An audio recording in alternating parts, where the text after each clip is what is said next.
Fly this helicopter and I'll marry you." The CEO mocked the black homeless man. His past shocked her. New York City woke up under a heavy sky that Monday. The kind of gray that made glass towers look cold and unforgiving.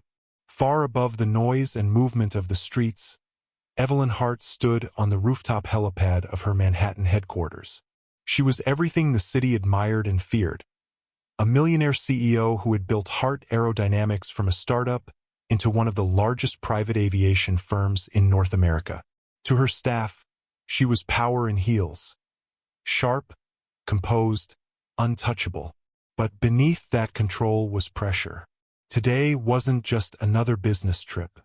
It was the day she would fly to Toronto for a meeting that could seal a $60 million defense contract. Investors were waiting, reporters were watching, and her company's future rested on her arriving there on time. Every second mattered. She had planned everything down to the minute, except the one thing she couldn't control. At 8:03 a.m., her private pilot called. His voice was trembling. "Family emergency. I can't make the flight." Then silence. Evelyn's jaw tightened. "Find a replacement," she snapped at her assistant, Daniel, who was already scrolling through his tablet. Her other assistant, Claire, was making calls. The helipad crew stood at attention beside the sleek black helicopter that gleamed under the dull morning light, waiting for orders. If you are enjoying this story, don't forget to like this video, subscribe to the channel, and share a word of love in the comments. But one by one, every name came back unavailable. Some were out of the city, others booked for military operations, and a few refused last-minute flights for personal reasons. Evelyn didn't care about the reasons. She cared about results. She checked her diamond watch. 45 minutes had already gone by. Her irritation turned into fury. "You mean to tell me," she said, her voice slicing through the wind, "that in the entire city of New York, not one person can fly my helicopter?" Daniel hesitated. "Not on this short notice, ma'am." Claire tried to smile. "Maybe we could reschedule." Evelyn's glare stopped her mid-sentence. "If I miss this deal, none of you will have a job to come back to."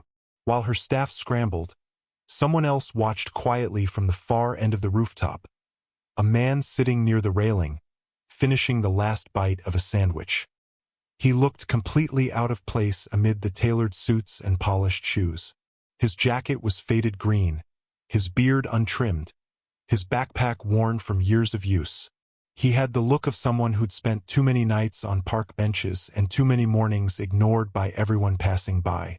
That man was Michael Turner. To most people, he was just another homeless drifter who found shelter wherever he could.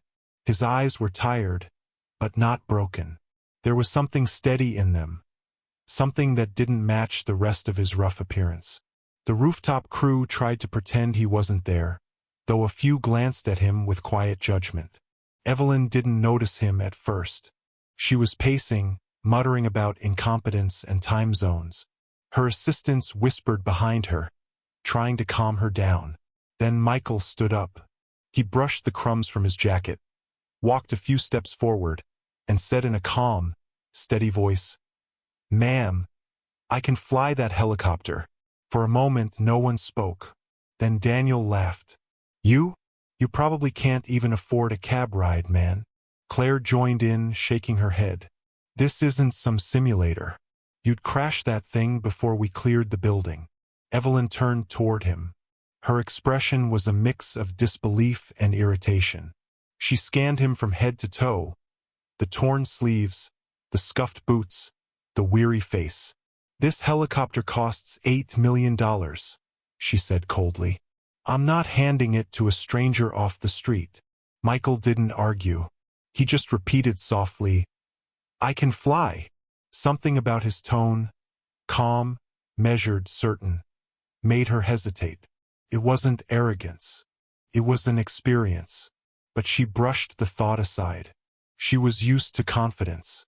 She had built her empire on it. Yet there was something different about this man. Something she couldn't name. She turned back to her team, trying to move past the interruption. But the delay, the pressure, and his quiet defiance made her lose control.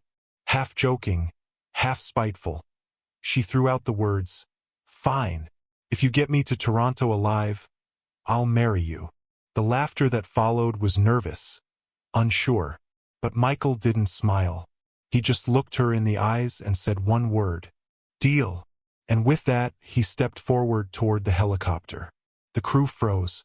Evelyn's pulse quickened, not out of fear, but something else. Curiosity, maybe. His movements were precise as he ran his hands along the aircraft, checking every gauge, every latch, every detail. It was the way a professional moves, someone who's done this 1,000 times. Within minutes, the engines roared to life. Evelyn's mockery faded into silence. The air was thick with tension, the kind that comes when everything you thought you knew starts to shift. As she climbed into the passenger seat, a strange unease replaced her anger. She didn't know who this man was. She didn't know what he had lived through, but soon she would. And by the end of that flight, nothing, not her company, her power, or her pride, would ever be the same again. The helicopter sliced through the clouds, its blades cutting against the gray sky with rhythmic precision. From the passenger seat, Evelyn Hart sat stiff and silent, staring at the man beside her. Everything about Michael Turner defied what she expected. His hands were steady on the controls. His eyes, focused yet calm, scanned every instrument like muscle memory. The flight was smooth, too smooth for someone who was supposed to be a stranger to the cockpit. For the first 10 minutes, no one spoke. The city shrank beneath them, skyscrapers fading into a patchwork of streets and rooftops. Evelyn's thoughts raced faster than the helicopter itself. Who was he really? How could a man dressed like that handle a multimillion-dollar aircraft as if it were second nature? Finally, curiosity broke through her pride. "Where did you learn to fly like that?" she asked. Michael didn't look at her. "Where people like you never go," he said quietly. The words hit like a sting. She opened her mouth to reply, but his tone, steady and unshaken, stopped her. There was something buried in it. Pain, maybe, or memory. Down below, the Hudson River curved like a silver ribbon. Inside the cockpit, tension grew thicker with each mile. Evelyn shifted in her seat, pulling out her phone. Her fingers moved fast as she called Daniel. "Run a background check," she whispered. "Name's Michael Turner. Find out who he really is." Michael heard her. He didn't say a word, but the flicker of disappointment in his eyes said everything. Minutes turned into an hour, and the clouds began to thin. The skyline of Toronto appeared ahead, sunlight glinting off distant buildings. To Evelyn, it was success, the end of a stressful morning. To Michael, it was something else entirely, a destination that would mark the beginning of truth. When they landed, the chopper touched down smoother than any flight Evelyn had taken. As the engines wound down, she smirked, brushing her hair from her face. "Well," she said, "I'm alive." Michael powered off the engine. "A promise is a promise," he said, his tone almost unreadable. Then, to her shock, he pulled out a small voice recorder. A clear playback echoed through the rotor's fading hum, her voice saying, "If you get me there alive, I'll marry you." Her assistants, Daniel and Claire, had both heard the same thing. Their eyes widened. Evelyn forced a nervous laugh. "You're not serious." Michael didn't answer. He only gave a faint, tired smile before walking away. That night, Evelyn brushed off the encounter as a strange story to forget. But she couldn't. Something about his calmness bothered her. Felt deliberate, like he knew something she didn't. She was right, because across town, under dim streetlights, Michael Turner sat across from a woman named Elena Cruz. Her once polished life had been torn apart years earlier by the same CEO who had mocked him. Elena had been an aviation investigator at Heart Aerodynamics, fired after exposing false safety certifications and neglected aircraft maintenance. She had spent years collecting evidence, waiting for the right moment to act. When she saw the headlines about Evelyn Hart's flight to Toronto, she knew that moment had come. She slid a folder across the table toward Michael. Inside were dozens of documents, maintenance logs, fake signatures, wire transfers. She knew the helicopter you were supposed to fly 3 years ago hadn't been serviced in months, Elena said. She planned to blame you for the crash if anything went wrong. Michael froze. His breath caught. The weight of those words pulled him back into the nightmare he'd lived through. 3 years ago, he had been Captain Michael Turner, chief pilot for New York Emergency Air Rescue, the best in his division, until one night, during a citywide disaster, he had to choose between 2 missions: a VIP pickup for Evelyn Hart, who had demanded immediate transport after a minor car accident, or a rescue call for a dying child trapped in a collapsed building. He chose the child. The next morning, Evelyn used her influence to destroy him. False negligence reports, disciplinary hearings, and a revoked license. Within months, he lost everything: his job, his home, and eventually his family. His wife couldn't handle the fallout. She took their daughter and left. Michael vanished from public life, surviving on scraps, collecting evidence, waiting for the truth to surface. Now, sitting across from Elena, the truth was finally in his hands. She looked at him and said, "You have 2 choices: walk away or expose her." Michael stared at the folder for a long moment, then said softly, "I'm done walking away." By dawn, Elena's leak hit every major news network. Files, recordings, and bank statements spread like wildfire. Reporters flooded Hart Aerodynamics headquarters. Back in New York, Evelyn woke to a storm she couldn't control. Her phone buzzed with hundreds of notifications.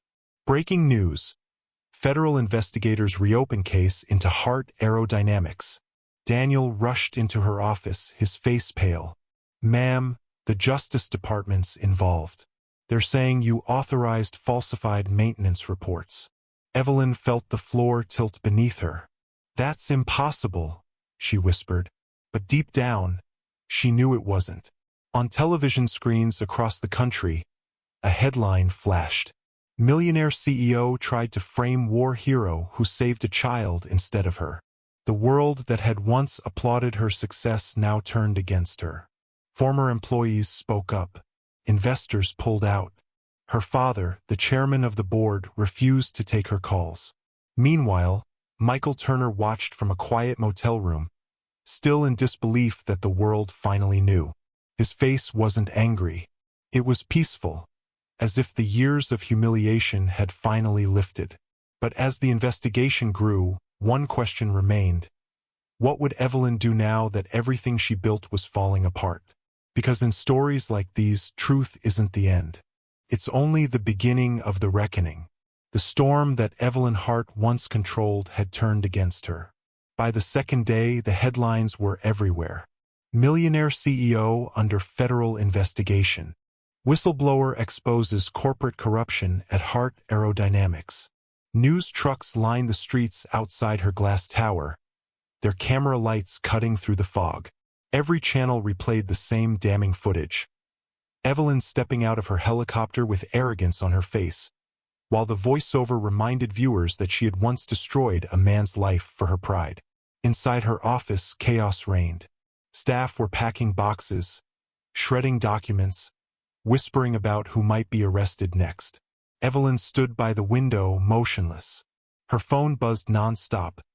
Lawyers, board members, reporters, but she couldn't move. When she finally answered a call, her father's voice came through, sharp and cold. "You've embarrassed the family and the company. Step down before they force you out." She tried to defend herself, but he hung up. For the first time in years, Evelyn Hart was powerless.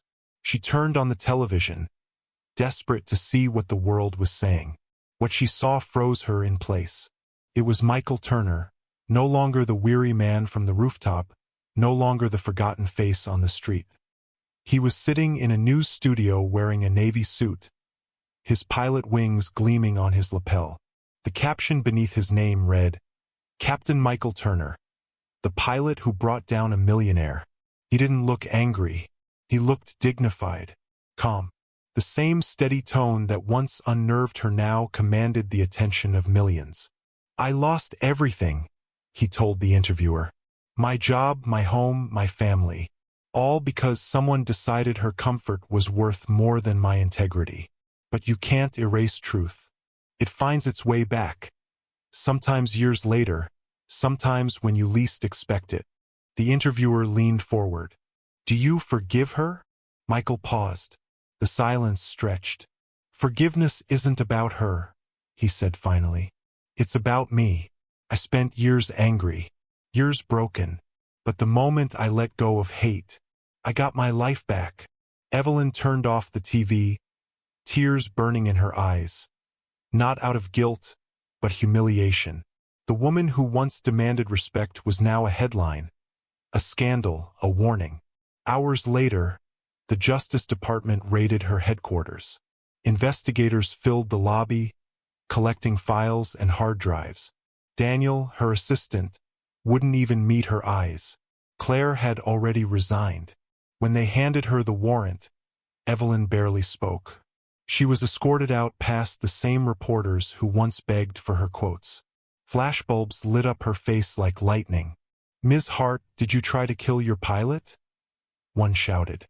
"Do you have any comment on the fraud allegations?" Another yelled. Evelyn said nothing. She simply walked through the sea of microphones, each step echoing with the sound of everything she'd built collapsing behind her. That night, Michael Turner sat in his small apartment watching the broadcast. For the first time in years, his heart felt light. Not victorious, just free. He had never wanted revenge. He only wanted his name back, his truth to be heard. But even as the news celebrated his courage, a quiet ache remained. He thought of his daughter, Grace, the child who had stopped writing, the one he hadn't seen since the day his world fell apart. He wondered if she had seen the interview, if she knew now that her father hadn't been the failure everyone claimed. Outside, rain began to fall again, just as it had the morning he met Evelyn. Across town, Evelyn sat alone in her penthouse surrounded by silence. Her empire was gone. Her staff is gone. Her friends had disappeared the moment the scandal broke. She scrolled through the news until she saw a photo that made her hands tremble.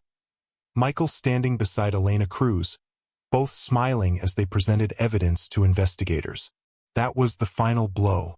The two people she had destroyed were the same ones who had destroyed her, without lies, without cruelty, without violence. Just truth. She whispered into the empty room, "Why did you have to come back?"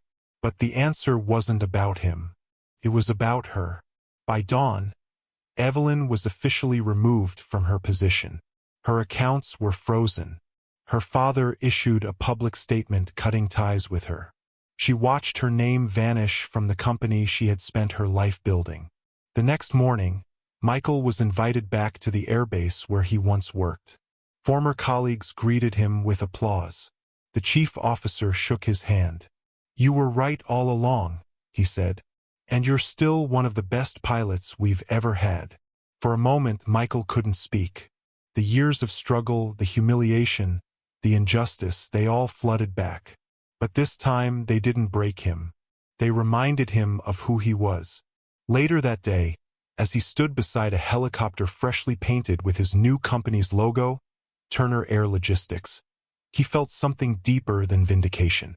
He felt peace. In a small coffee shop miles away, Evelyn watched the same moment on television. The reporter's voice was steady. "Captain Michael Turner, once labeled a disgraced pilot, is now rebuilding lives through his new air rescue initiative." Her reflection in the window looked different. Tired, older, but not cruel anymore. And for the first time, she whispered the words she had never said to anyone. "I was wrong." Outside, the city moved on, unaware of her confession. Inside, she finally understood that racism and power had blinded her, that her arrogance had cost an innocent man everything. Michael Turner had risen from nothing. Evelyn Hart had fallen from everything. And yet, somehow, both had found what they'd been missing all along: truth. But redemption has its own cost. Because while the world celebrated Michael's comeback, Evelyn was left with one haunting question she couldn't silence. When justice comes for you, who will be there to defend you? 6 months passed. The world had moved on to new headlines, but for Michael Turner, everything had changed. He was no longer the man sleeping under bridges or eating in quiet corners of city parks. He was now the founder and CEO of Turner Air Logistics, a company dedicated to emergency air rescue and aviation training for underprivileged youth. The same man society once ignored was now giving wings to those who had been told they would never fly. On a warm spring morning, sunlight streamed through the glass walls of his new office overlooking the Hudson River. The walls were bare except for one framed photo, a small child wrapped in a rescue blanket. The caption beneath it read, "The reason I chose the hard road." His daughter, Grace, stood in the doorway holding 2 cups of coffee. She was older now, but her smile carried traces of the girl he'd missed for so many years. "You're going on TV again, Dad?" she asked softly. Michael smiled. "Yes, sweetheart. But this time it's not to talk about what happened. It's to talk about what comes next." Grace walked in and hugged him tightly. "I'm proud of you." He held her close, knowing that those 4 words meant more than any news headline ever could. For years, he had been the man the system broke. Now, he was proof that it couldn't break everyone. That evening, millions watched as Michael sat across from a journalist on a national broadcast. The lights were softer this time. The questions are less about scandal, more about meaning. "Captain Turner," the interviewer began, "you went from being homeless to rebuilding your career. What kept you going through everything?" Michael took a breath. His voice was calm, reflective. "When you lose everything, you have 2 choices. Let bitterness define you or let it teach you. I learned that justice doesn't always come fast, but it comes when truth refuses to die." He paused, then looked directly into the camera. "And sometimes," he said, "the people who look powerless are the ones carrying the most strength." Viewers across the country felt the weight of those words. The comment sections filled with stories. Pilots, nurses, teachers, janitors, all people who had faced discrimination in silence. His story became more than a personal victory. It became a mirror, a reflection of how quickly society dismisses people based on color, class, or circumstance. Meanwhile, miles away in a small clinic in New Jersey, Evelyn Hart was living a life she never imagined. Gone were the designer suits and private jets. She worked behind a front desk now, answering phones and filing insurance forms. Most patients didn't recognize her. Those who did only whispered. But there was a quiet dignity in her new life. For the first time, she was learning humility, not from failure but from service. One afternoon, during her lunch break, she looked up at the TV mounted in the clinic lobby. Michael was on the screen again, speaking to young pilots about resilience and fairness in aviation. His words echoed through the room. "When people try to break you, remember, it's not because you're weak. It's because they see your strength, and it scares them." Evelyn sat still, her hand frozen around her coffee cup. Around her, no one noticed the silent tear that slipped down her cheek. She wasn't crying for the empire she'd lost. She was crying because, for the first time, she understood what she had taken from him. Later that night, she wrote a letter. She didn't expect him to read it, but she wrote it anyway. It began simply, "I once believed power made me untouchable. I was wrong. You showed me that real power is doing what's right when no one believes you can." She folded it, sealed it, and left it unmailed. A confession to the universe. Back in New York, Michael finished his interview and stepped outside the studio. The city lights shimmered against the dark sky, the same skyline that had once watched him fall apart. Now it watched him rise again. He walked to the edge of the street and looked up at a billboard showing his company's slogan, "Integrity takes flight." It wasn't about revenge anymore. It was about renewal. Because in the end, This story was never just about one man or one woman. It was about a system that judges before it listens, about how racism and pride can destroy everything built on them, and how truth, when it finally breaks through, can rebuild what hate tried to erase.